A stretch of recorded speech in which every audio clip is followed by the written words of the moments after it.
So, like I say, I work for the 565 service. I'm the lead of the 565 service. I'm a counsellor and a children's specialist. I've worked in bereavement care now for children and families for about 10 years or so. The 565 service was created in response to COVID. I did work within the emotional wellbeing generally, but we identified that there's a greater need for bereavement support for children at this time, or potentially in the coming months and years even. So we thought it best to make it as a separate service. So the plan for today is to have a bit of to get more of an understanding of how children and families have been affected during the pandemic, to consider how we might support the emotional well-being of children and families affected. We'll then think a little bit about how children might be in their return to school and how we can support that.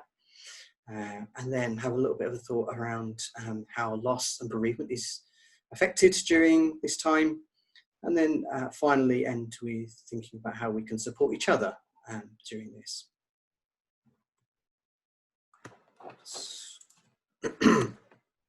So just quickly, I'll run through some recent research. So it's the COVID supporting parents, adolescents and children in epidemics in their early results of an online survey of 1,500 parents suggested that COVID-19 related worries were greater in the 4 to 10-year-old cohort rather than more so than the 11 to 16. So I think that's really important to consider when thinking about the children's return to primary school, and that they might have heightened anxieties more than secondary might do. Very briefly, the Family Fund, they've also done some research to suggest that there's been obviously lots of practical impacts. We are coming out of the furloughing scheme now, but many families have had impacts on their financial income through loss of support, loss of employment, but also with increased costs of everyone being at home. So I'm sure there's lots of people out there whose internet bills have gone up, and food bills and all of those things, with all the family at home. There's also been challenges to more formal support structures, so all of those external agencies, so people like CAMS or psychiatric support for adults and children. We've also experienced it here in how we support families remotely. So although we've had a massive reduction in face-to-face contacts, but trying to work our way through doing online and telephone support. So there's been a reduction in practical formal support. Nearly 90% of parents reported that the lockdown had impacted negatively on their children's behaviours, and similarly it had impacted negatively on their general mental health, on the parents' mental health too. A great deal of parents worry about how to support their children and what their mental health will be like.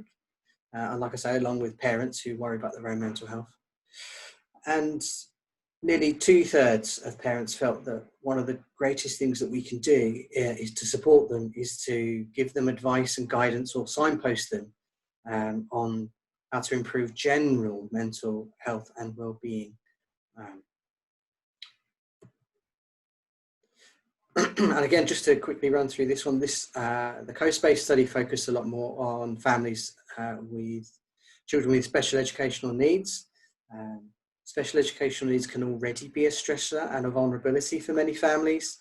And during the lockdown, many families have reported this as being one of the biggest stressors, potentially in having to explain measures to children with special educational needs. Half of the children were concerned that a family or friends would catch COVID-19, but interestingly, only 1/3 were worried about themselves catching COVID-19. So I do wonder if there's a bit of a difference in understanding, or at least how they perceive the world. 1/3 of children were worried about missing school, and that is likely to be because of obviously getting behind educationally if they're already struggling, but then also because school offers support structure and contact with, not just with peers, but with teachers is really important. Nearly 3/4 felt that they felt that their children would benefit from support, advice, and help regarding the response to the COVID-19 and what it's been like living in isolation. And for many parents, having some kind of written content or ideally personalised content and conversations with professionals in the school or in external agencies around managing their children's needs, both emotionally and educationally. So let's just have a little think here about the potential impacts that the virus has had on all of us, and particularly in families. So the period of social distancing has impacted on existing vulnerabilities within families and may have also created new ones. Like I said, new ones might be in the case of financial strain, pressures just within the families of all being in lockdown. Many families have been shielding because of health needs. And other kind of pre-existing vulnerabilities might be where there's a family that have had experience of abuse or domestic violence, and they may have been in the lockdown with potential perpetrators and at greater risk because of that. There were, I'm not entirely sure of the statistics, but there was increased reports of abuse and domestic violence during the lockdown, which was obviously very distressing for everybody. So those families that might have already be of low socio-economic status, although there's been this the banner of we're all in this together, it has affected those of lower incomes and lower status because they are services such as retail, domestic services, hospitalities, they've either been at risk of losing their jobs, or lost their jobs, or they've been returning to work without the same protective equipment that maybe some of the more professional services might have been working with. But there's also the vulnerability of a geographic location. Suffolk is obviously a very rural community, so with the impact on transport links, not being able to come to the school and connect with other people, and so very much being in isolation makes people vulnerable. There might also be the case where families, children have had previous bereavements or recent ones, or several losses, multiple losses during their life. And so being in lockdown or being with the loss of the structure of school and friendships, that might trigger some of that emotion and bring previous losses back to the surface. And two other vulnerabilities might be where children are young carers or family carers for their parents or siblings, already makes them in a vulnerable position in terms of emotional well-being, or where they might be living with a pre-existing mental health difficulty or with a parental mental health diagnosis. So all of these have potential impacts on emotional well-being and the grieving process if they have had a loss during this time.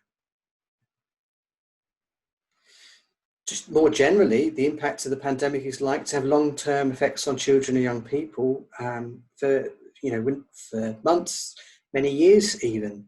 In that, I think many children will remember this as the time of, do you remember when we all had to wear masks and we all had to go one way around the school, or we weren't able to see our friends. It's one of those kind of significant historical events that we'll all remember. It's also, a period of great loss for many people in the fact that they might not have been able to visit family members and therefore lose an element of stability in their life. There's also been potential for the long-term impacts of not having the opportunity to go through the normal grieving process So if they've had a loss and there have been significant impacts on, so it says here, death rituals. So what we mean by that is remembrance activities, being able to go to funerals. They've been significantly impacted upon during this time. And this might create complications in grief. So make it, most children can go through a grieving process with the support of family and friends. But where there have been additional pressures or not being able to do those things, it can make that process more complicated. And also not being able to visit those family members who might be approaching the end of their life or have had a significant serious illness and have needed hospital treatment, which may have been delayed, but not being able to visit them in hospital is an additional challenge during this time. Here at the hospice, we have had periods where it's been difficult to have children to visit, but we're starting to come out of that now, and with special arrangements it can be done. But places like hospitals have also had those same challenges. So on the return to school, or just more generally, how children might be acting differently, this has been a period of universal loss for us all, in that we've had a period of not the loss of the education last, I know everyone's made great attempts, and it's been, research has shown that it's been really supported by parents, and parents have felt supported in educating their children at home. But there's been a sense of sort of community loss, I think, and people not being able to meet with each other. And where people might not directly have known somebody that has been affected by COVID or has died from COVID, unfortunately, there might be losses of that kind in their community. There's a higher level of anxiety, potentially, both in parents and children and professionals around the return to normality, whatever that might look like now. But also, the fear of a second spike is still very present, especially if you think about the recent government restrictions coming in on Monday in terms of visiting and being together. There's been potential loss of support and social interaction over the break.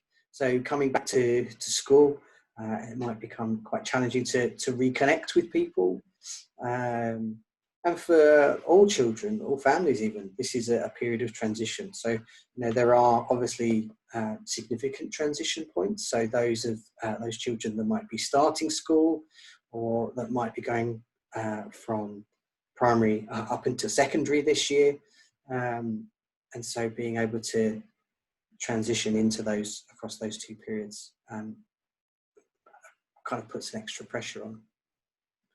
And during all this time, all of these pressures, unfamiliar circumstances, so coming back to school in a very different way, or just going out to the shops, it being very different, creates novel responses.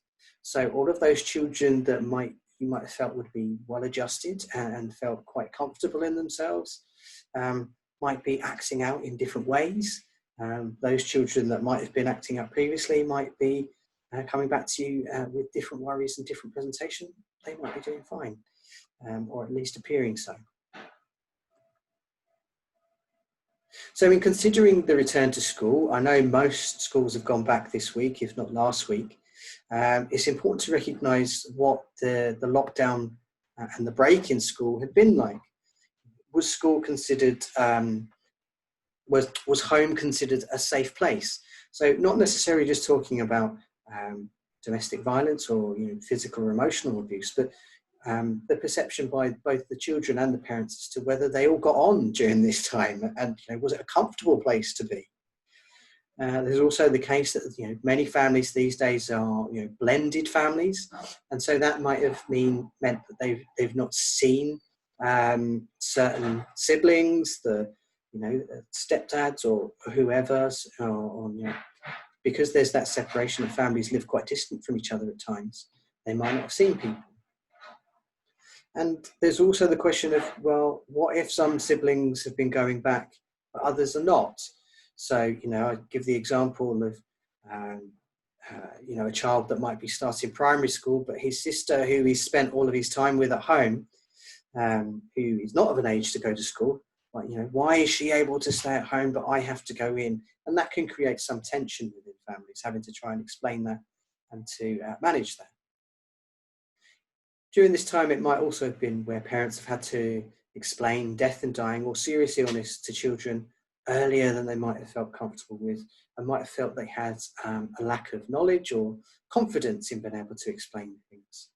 So they might have had quite cursory conversations. So children might be returning to school with further questions, or at the very least, talking about the coronavirus or talking about death and dying that a little bit more. So like I said, there's also this feeling of that there might be a community loss. So there might have been people that children had met just around where they live, who, for whatever reason, they might be shielding, or they might have been affected with serious illness during the coronavirus. And additionally, it's reduced a little bit now in terms of we're not getting the daily reports, but for many families and children to have the daily death toll posted or talked about daily, and could have had that's potentially frightening information for many children, for many parents even. And so there might be an increased anxiety on contracting the virus, or at the very least that the other family members might contract the virus whilst the children aren't with them. As children have spent more time with their parents at home, and the parents might have slipped into a different role in terms of homeschooling and kind of trying to, they're spending more time together. So there might be an increased amount of separation anxiety when they return to school. And again, there might be challenges as to why some of the children, why one member of the family might be returning to school, or why does my brother or sister get to stay at home, which can create a level of anger, frustration, but also potentially some fear and anxiety for the children, either in school as to, am I safe here, but also worrying about the parents of the children that might be in different settings. So those that might be in nursery or different schools, or mum going back to work. I'm worrying about that. And yeah, so like I said previously, the separation might add further challenges to pupils already in transition. And there might be a considered difference between those children that did continue to come to school, those are the children, the key workers, and those that weren't, whether they felt there was a disparity as to who got the kind of the better academic and emotional support during that time. And therefore, who is, I think, I'm not a teacher, but I imagine that many children are coming back at different levels of learning, having been homeschooled or been in school, and having different experiences.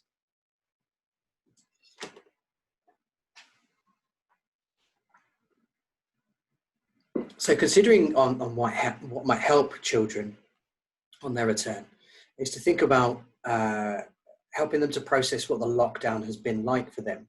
So doing creative work, drawing, writing,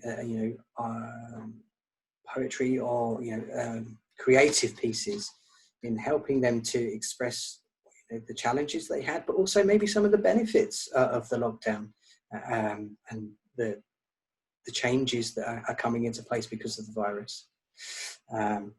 Something like creating a class time capsule can be a really useful thing to do as well. Like I said, it's a historical event. So being able to create something where everyone can store their thoughts and feelings, photos even of the time, and then in a year's time, 2 years' time, whenever, to be able to come back to that and really think about what it was like. For those children that might be experiencing some separation anxiety, there are things that you can do. So you can have, I've seen it used before, like a heart button. So what that is, it's where a parent and a child have the same symbol or button. So that could be a sewn on button, a badge on a uniform, or a drawn on heart on their wrist. So not so that it's noticeable, but just so that it's there.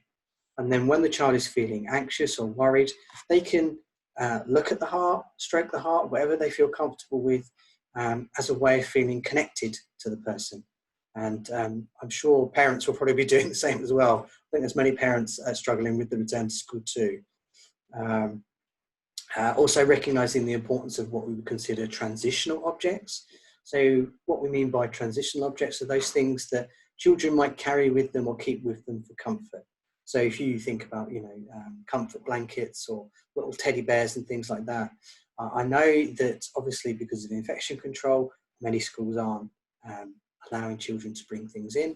But even having things like photos or something that hard plastics, even something that could be sterilised and cleaned if it needed to be, can help children to adjust because they've got something that represents the person that they're missing. So where children do return with questions or thoughts, be respectful to those questions, answer questions as honestly as you can, obviously using child-friendly language. And if you're unsure, say you're not sure about any the answers to questions, but agree a time that you can then review with them as an individual or as a class as to what the answers to those questions might be. It's also useful to dispel any myths about the coronavirus. So doing some of the creative work, but also answering some of those questions, where it might even be a case where parents have struggled to explain things. So having an explanation as to, how viruses might work, how they're transmitted, and the importance of hand washing. The government guidance hasn't changed on hand washing as far as I'm aware.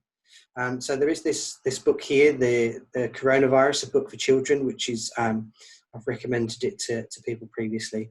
It's a very child-friendly way to explain the virus itself and hand washing and why we need to do it. For those children that might be experiencing anxiety, there's lots of sort of grounding techniques. So things like helping them to focus if they are having heightened anxiety, to think about to focus on particular things. So things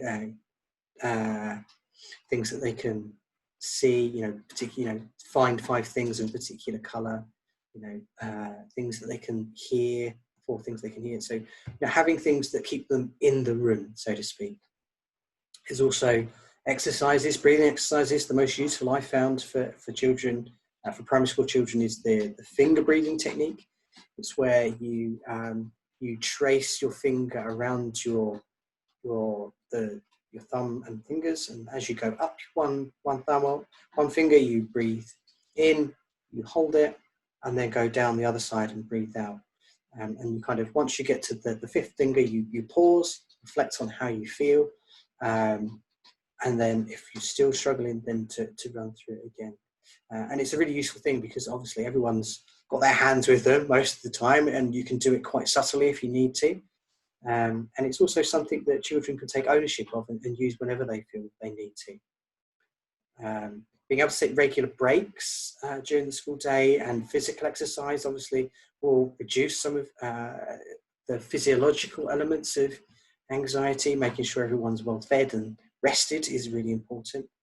And where there are children that are struggling, to have a designated kind of timeout area where if they feel they need to just take some steps to take a few breaths and settle and then return to the class, they can do. So it's important to recognise how we might support parents as well during this time. So being able to be in good communication with them around how they're feeling about the children starting school and their anxieties around the cleanliness even, or the structure of how the school day will run. I know most schools now seem to have staggered the start and end dates, and that can be quite confusing. It's a change of structure for most people. But if you can explore the parents' anxieties or hear that if possible, you can help them to understand.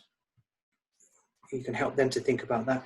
And if you can support the parent, that generally makes the well-being of the children better because they're able to be present and to be able to support them in understanding how it feels. So being able to explain the coronavirus measures, I'm sure most of you have put details on websites as to what it is, but where parents might have particular questions or anxieties around it, being able to explain those to them. And it's also a really useful thing to talk with the parents as to what communication, what language they use to explain the coronavirus or death and dying even, and try and use those terms where possible to kind of continue on the work or the support that parents have already been doing. It's also useful to help parents to reflect on how they can be a secure base for children. And what we mean by that is that if we can help parents to manage their own well-being, they're able to better recognise when their children might be struggling and respond promptly. So if a parent's struggling, they might not notice that their child is struggling as easily. But being able to pick up on those cues of where a child might be more subdued or might be acting out, just to have conversations with parents and recognise that there's been a change, and to think about where things might need to be, they might need additional support.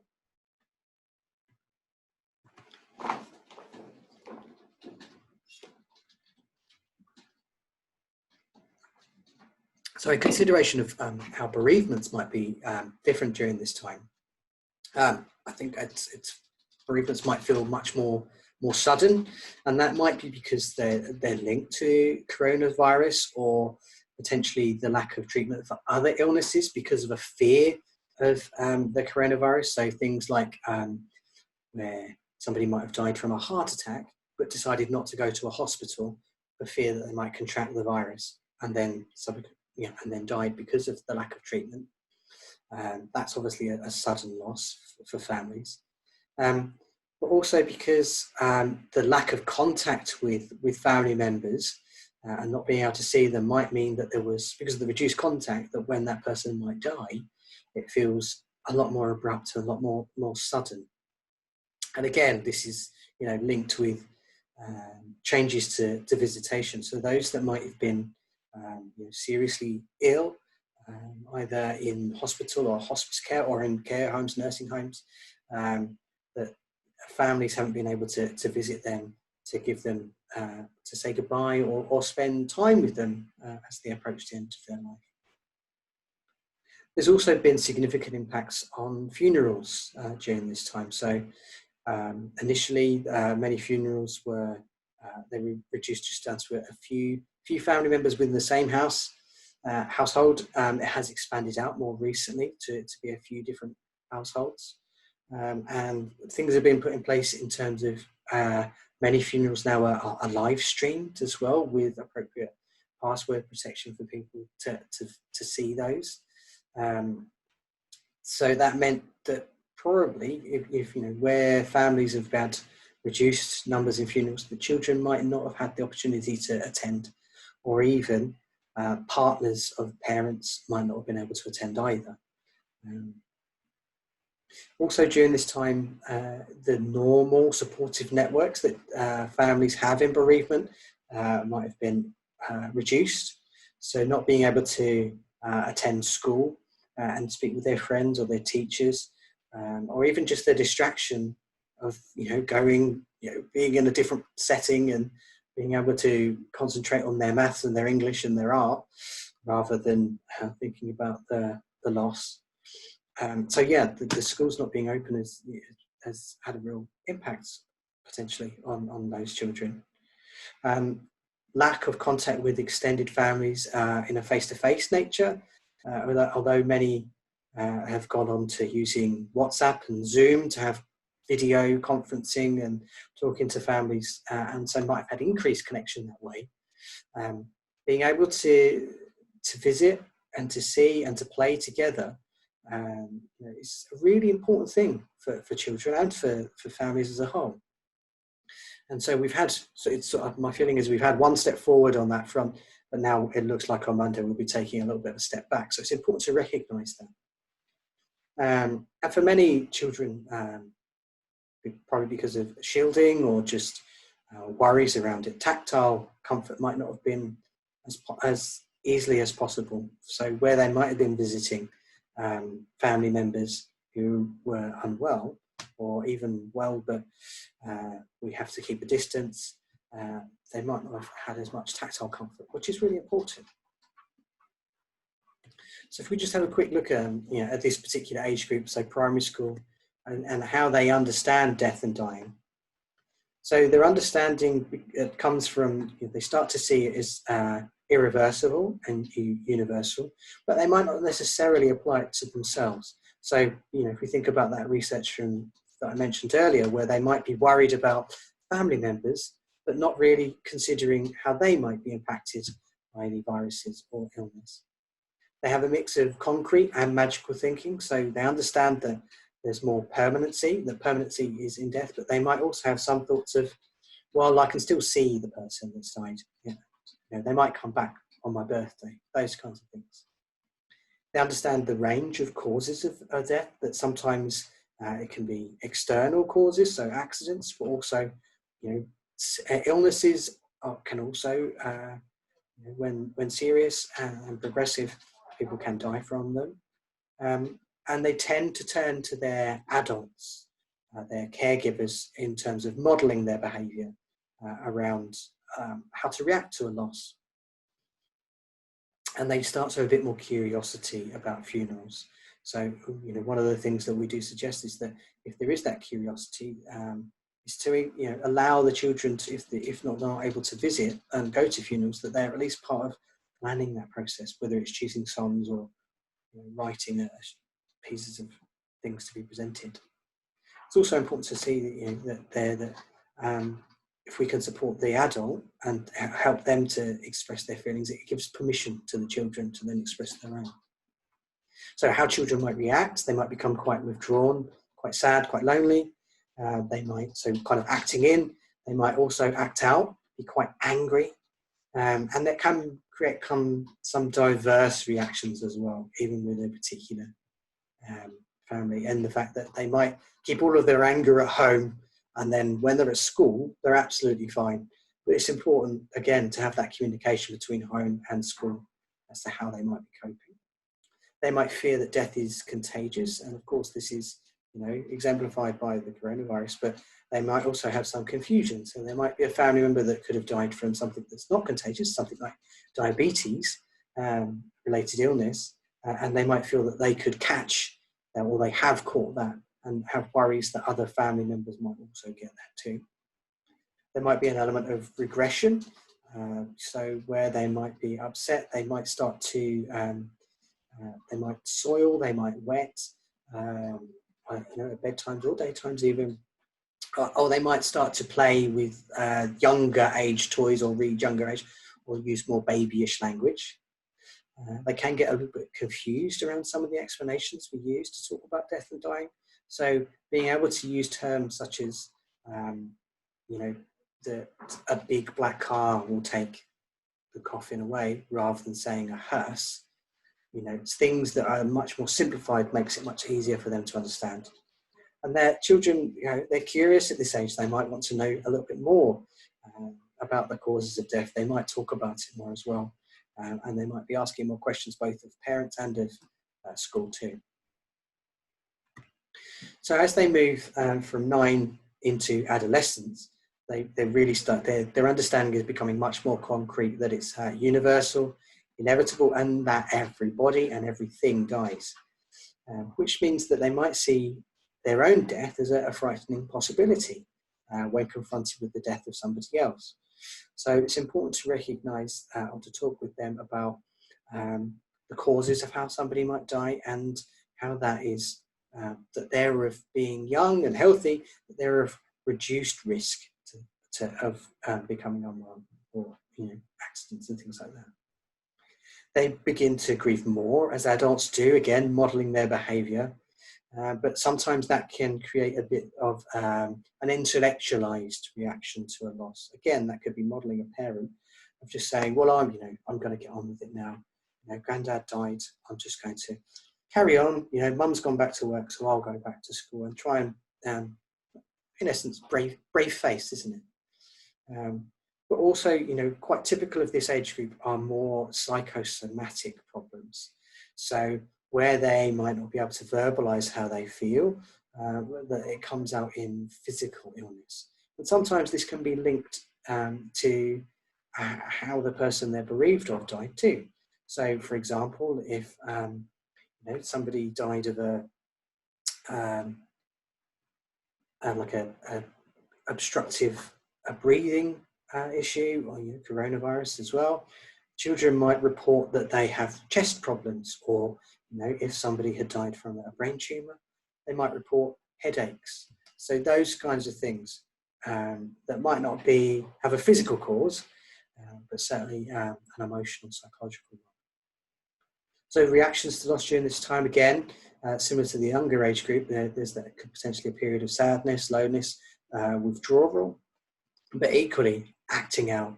And both are perfectly normal reactions to a loss. They might still think magically around the loss, particularly in terms of the cause, but equally, want to fact check and understand a bit more about how a person died, which can be quite upsetting for parents to have those conversations, especially because they might kind of come out of the blue when parents aren't expecting them. And they might have the conversation, get their questions answered, and then move on to something else quite quickly, which can create a real gear change for many families. They might be interested in the biological impacts, aspects of how somebody's died, but also the spiritual of, particularly the afterlife and where that person might be now that they've died. They might also have worries around if somebody else gets unwell, who will care for them? So reassurance around that is really important. So when considering how you might support families as a whole, this is from the National Bereavement Alliance and the Children's Bereavement Network who work together. It's just very briefly, it's a pyramidal model. And for most children that are affected by loss or even by emotional struggles, it's important to fulfill those basic needs. So making sure that, that they're fed, that they've slept well, that they have, that they feel they're in a place of safety. So again, reassuring them around the measures that have been put in place for the coronavirus is really important. So where they might be bereaved, being able to say goodbye and have those rituals. So where they've not been able to attend a funeral, to have their own more personalised event, or doing activities of remembrance in school or at home to remember that person. Really important. And then moving into, where there is a greater need, just giving them information and support as to where they can go, or what's natural in bereavement and in grieving. A lot of that information you can find on our 565 website if you kind of feel that you'd like to know a bit more, and that they have a supportive response from their existing network. So there's that communication between school and parents, and that the return to school, that they feel they feel heard essentially, and that it's recognised they've had a loss during this time. And then moving, again, this is becoming fewer and fewer children and families that need this, where they might need access to individual or family support from an external, internally from the school. They might need some additional kind of outside of classroom activity focused on how they might be feeling. And at the very pinnacle, so the much more reduced number of children is where you might need external support from people like us at the 565 service, or from young carers even, or from crews, or social workers, external agencies really. So when thinking about what helps children and families, most, if we think about that pyramidal model, most just get through with the support of family and friends, as long as their basic needs are met, that it's a natural process essentially. So any support you might give a child is similar to that you would give to a parent, but obviously adapted for their developmental stage. So, where they might not have the emotional literacy or language, to maybe draw and do kind of more pictorial stuff, or play-based, ways of expressing their feelings. Ideally, you want to offer some support to the parent, or at the very least discuss their needs and where they can go for support. Because if they're able to act as if they're able to feel more comfortable and more stable in how they feel, they can then support their children better. It's important to recognise that time away from a grieving family for children is just as important as time with them and grieving. So, there's the idea that children jump in and out of grief like muddy puddles. They need, or they're very good at having periods of being very focused on the loss, but then also, having what is in essence a normal life, playing with their friends and running around. So whatever you do in the support of children, you need to follow the lead of the child in what they feel that they want to share and how they want to share that.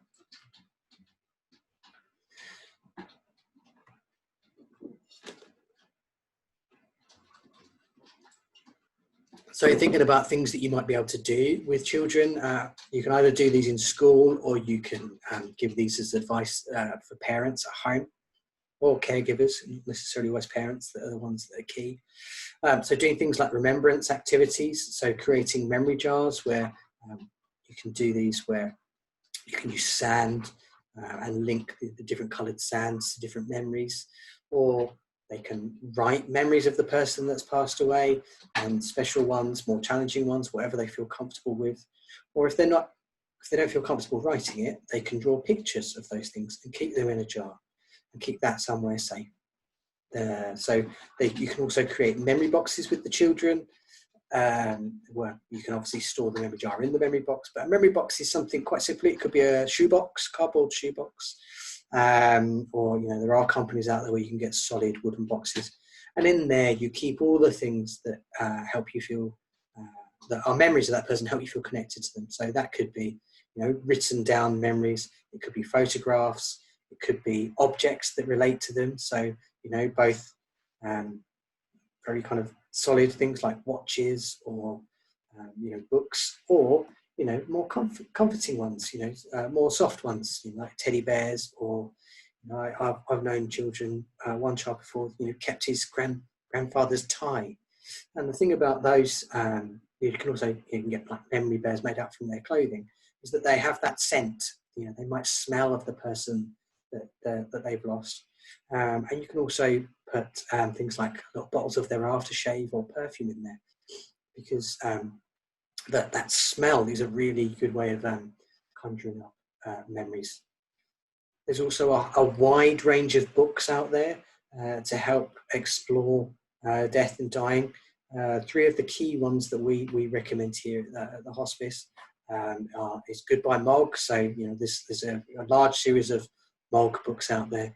Goodbye Mog focuses on when Mog dies, she floats, I think it's a she, floats over the family, and it is watching them going through their grieving process, and that she feels content that they are happy with her loss.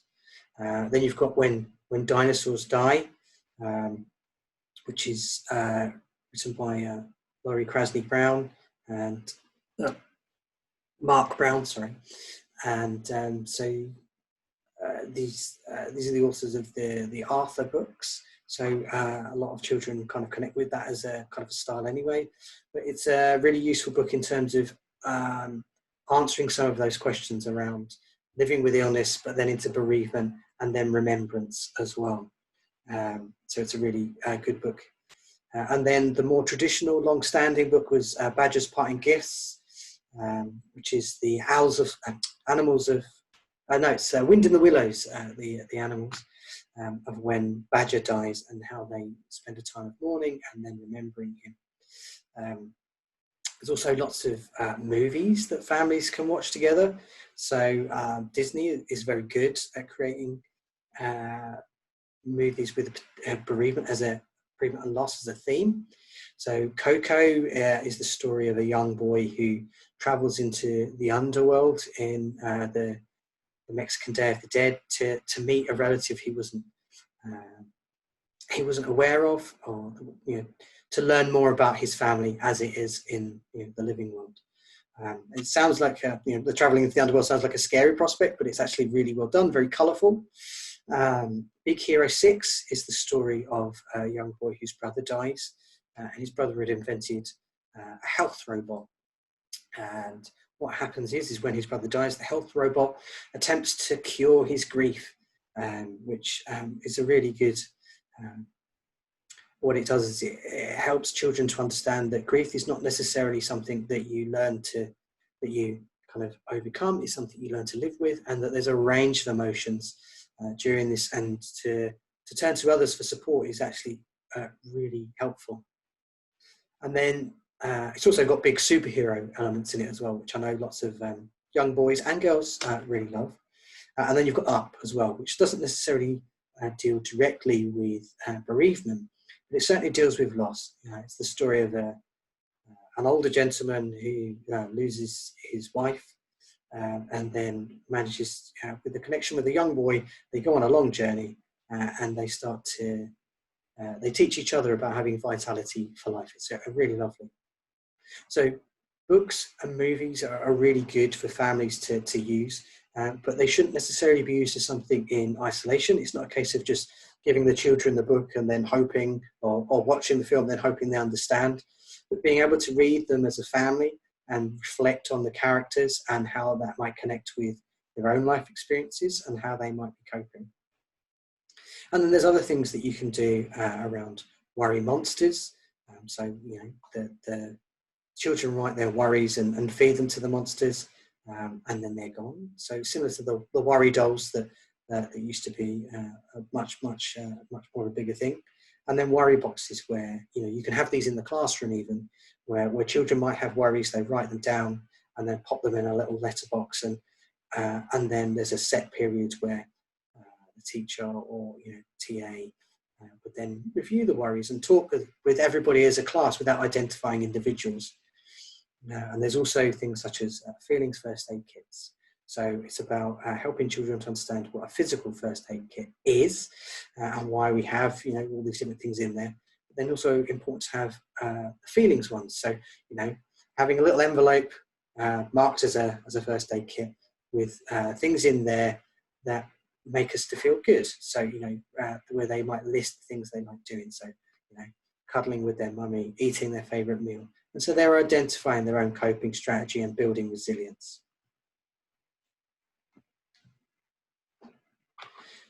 So, we've listed several things that, what's normal in bereavement and grief behaviour. But if we want to kind of term them as red flags, so when to get further help for children and families is where there might be a prolonged period of sleeplessness, or where there might be an increased loss of appetite. So these are going to have impacts on general mental well-being, let alone with grieving behaviour. And so it makes it much more challenging for children and for families to cope with that. And so where that does happen is important to recognise where you might go for support. And where we said before, there might be some element of withdrawal, but where that withdrawal becomes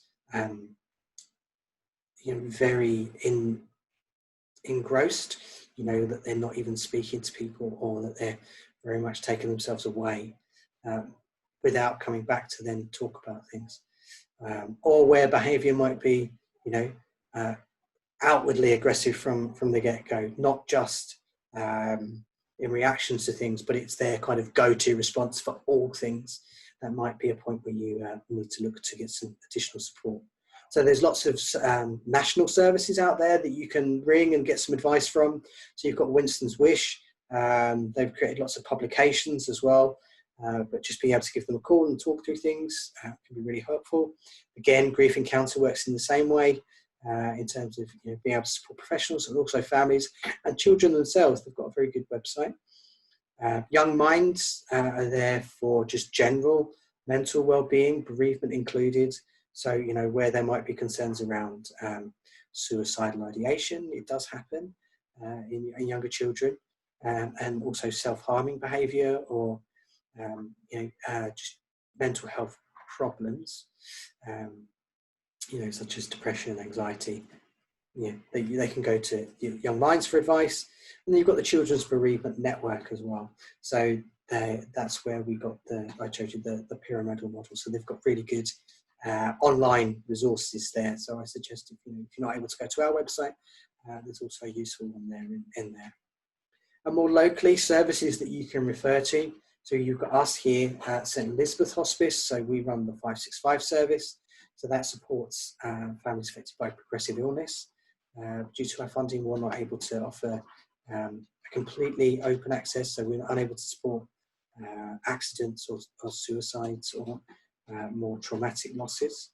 We've got Nicky's Way, so that's the children's service at St Nicholas Hospice. So they cover the west, where we cover the east. They cover the whole of the west, and their services open access. They do a lot more kind of group work, and they are able to support where there might be accidents and suicides, murders even. You've got Nelson's Journeys. They're based up in Norfolk, so that's anyone that has an NR postcode. They work in a similar way to the 565 service, as much as I understand.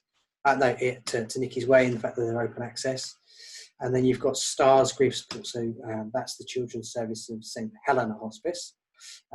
So they work in a similar way to us, supporting families affected by progressive illness. And then Cruise, Suffolk Cruise, based in Ipswich, they have a small children's team there that can offer bereavement support. So just finally, it's important to recognise how you are all feeling on your return to work. So, you might be worrying about your own safety on the return to work. But it's important that if you do have anxieties, that you speak to a line manager or supervisor, whoever you feel comfortable with and is in some form of leadership, to agree a safe and appropriate way of working. So if you don't feel comfortable because you've had a period of shielding or whatever the case may be, that there's a structure around the return to work and that you'll both agree on that. So conversations like this offer some reassurance, and planning ahead reduces the chance of further distress or even infection. So it's an important thing to do with employers. And then when considering how you might support a child that's been bereaved, it's important to recognise that you can't take their grief away, but you can help them along their journey of processing it. So be sure to look after yourselves, not even just with working with bereavement, but just with working with the challenges of returning to school with potentially higher levels of anxiety. Finding a colleague or another leader, someone that you can talk to at work. Checking in with your colleagues as well is really important, just to see how their day's been. Keep things in perspective with your own life, so keeping that work-life balance. Identifying your own self-care, being able to treat yourself when you are finding things hard. For some people, treating themselves is going on a long run or, watching a movie. For others, it might be, eating that packet of biscuits that you've had at the back of the cupboard for however long, and just having being able to spend time with partners and just dedicating that as time is really important. Recognise that you can't do everything by yourself, and knowing when to ask for support when you need it. And if you don't know when that is, ask before you need it, so you've already got that structure in place. And being able to speak regularly with your manager or senior leader where you are supporting a bereaved child or a child with significant anxieties or worries, that you're checking in with somebody else in a structured way around how the work is going. They might have suggestions as to where you might be able to go forward with any support. So when someone dies, it will affect a child's life forever. But with the right support, children can adjust to the loss and develop and flourish and still have, a great life, essentially. And that's the same with the pandemic as well. That life has changed for us all, but with the right support, children can still achieve what they need to achieve, both emotionally and academically. So just before we end today, I just wanted to explain a little bit more about the 565 service. So as I said previously, I worked within the emotional wellbeing team. In response to the pandemic, we created the 565 service. So we support children, young people and families affected by progressive illness and bereavement following progressive illness in the east of Suffolk. So we've expanded the resources that are available on our website. So please do have a look. There's things in there that are specific to the pandemic, also just generalised bereavement. And there's also some child-friendly content, both for younger children and also for teenagers as well. And where it's not necessarily about advice, there's also an activities page in there, which a lot of children have responded well to. Due to the social distancing, we're not currently able to offer face-to-face, but we are working towards that in the coming months on a limited basis. So at the moment, our support is online video calls and telephone calls to parents, and we've divided that up depending on the children's age group. So for those 5 to 14, they're generally offered parent-child work where we have them together, and that's for many reasons, including just making sure everyone's kept safe, safeguarding-wise, and also with any kind of technical issues that children might need support with. And then when children get to 14 and they're deemed to be competent and confident in being able to talk on their own, we offer them individual sessions either through the telephone or online. So if you did feel that you've got families that need support that fit our criteria, please do make a referral by calling the Emotional Wellbeing Inquiry Line. So it's Ipswich 707 999, or emailing us directly. You can also email me any questions and queries, because although our criteria here is around supporting progressive illness, that's what we come up with directly. But if anyone has queries or might need some guidance as to where to go for the children affected by other types of loss, then I'm happy to help wherever we can.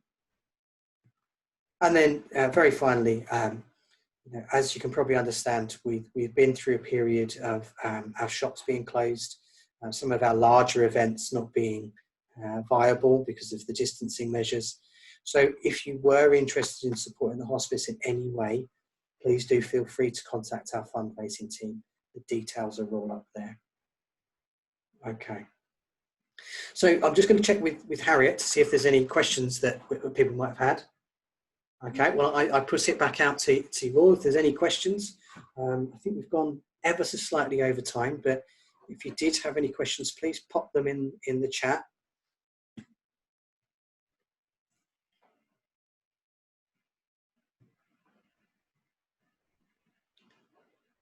Okay, well, I'm going to stop the screen sharing there, if that's okay. So like I said, what will happen next is we will post the recording of today's webinar. Okay, Lisa, you've got a question. So can you just unmute yourself? Is that okay? And then ask your question. Yeah, hi, thank you. Hello, Lisa. Hi there. Yeah, I had a conversation with a young child this week who had appeared absolutely fine at school, but at home was very tearful. And she really eloquently put all of her fears about COVID and the world we're living in to me. And the thing that she was scared of, and I didn't quite know how to answer her, was that she didn't like the term new normal because she was scared that people would forget what normal used to be like. And I didn't quite know how to reassure her because I couldn't say, oh yeah, we're going to go back to exactly how it was, because I didn't want to say that. This is it. Is you've got to have a certain level of honesty in saying that it's not going to be as it was before, but it will be. So there will be differences. But I suppose it's that marker of it being a new normal, and just saying that it is as most things will be as they were before, but there might be some changes, and that we hope to move towards things being as they were, but that might take some time. And so giving the opportunity to kind of talk about that, or to kind of review with her as to what she wants her new normal? I mean, is there a different term that I know most people are saying new normal, but is there a term that she might prefer rather than new, like updated normal, or, you know? I think it was just the concept that the rest of the world are I think she felt like this lone ship, that the rest of the world are all fine with everything being new normal. But I actually, you know, and like you rightly say, I think globally we're all going through a grieving process Hmm. of grieving for what our normal was. Yeah. And she was definitely in that angry stage of grief where she was like, well, you know, almost stamping her feet and saying, but I don't want to move into a new anything. I want everything as it was. So an element of Um, anger and denial in there, was there? there did seem to be, yeah, for sure. Yeah. Well, give her an opportunity to kind of express that is supportive in itself, I think. You know, Yeah, being able to get those feelings out and to share your own feelings of, it's like you say, everyone's going through a bit of a grieving process of what's happening, and say that it's okay to feel that way. yeah, You know, yeah, no one wants the new normal. We would prefer our old normal, yeah, but there's also, there's also big positive changes in this new normal. You yeah, think about it, there's, for many families, there's greater connection with each other, although there's been the period of lockdown that's created some stresses, that there's also been greater connection with the people they live with. There's more people using green spaces and open spaces. And so maybe thinking about some of those more positive elements of the new normal yeah, might be yeah, beneficial. yeah, yeah. Does that No, answer that your question? does. Thank you. Good. Right, does anyone have any other questions? Okay, rightio. So, like I said, I'm going to stop the recording now. We will be posting it on the 565's website. I'm not sure what day that will go on, but it will be there. So if any of your colleagues were unable to join us today, I know it's difficult doing it during the school day, that some people can't join us.